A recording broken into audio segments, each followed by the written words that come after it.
जय जगन्नाथ सांग मैंने आज हूँ रविवार आज हूँ भाद्रव मास रविवार माने खुदुरुकुणी ओषा खुदुरुकुणी ओषार द्वितीय पाଳି तो मु सकाळे पूजा करी मंगला माँ को भी आज टी खुदुरुकुणी ओषा बही रखिकी पूजा करी बहुत भल लगे मत पूजा करी आलती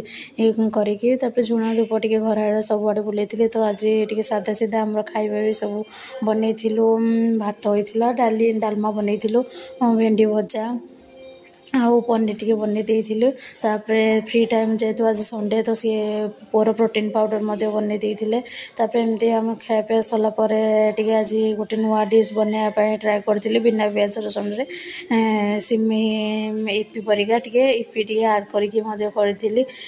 तो से तेल पकईकि जमी आगुरी सिमी फ्राए करके रखिकी सब पकईकि आपड़ करें लास्ट वीडियो मोर मन ना कि लास्ट डिश देखागला जय जगन्नाथ को लाइक एंड सब्सक्राइब करेंगे प्लीज।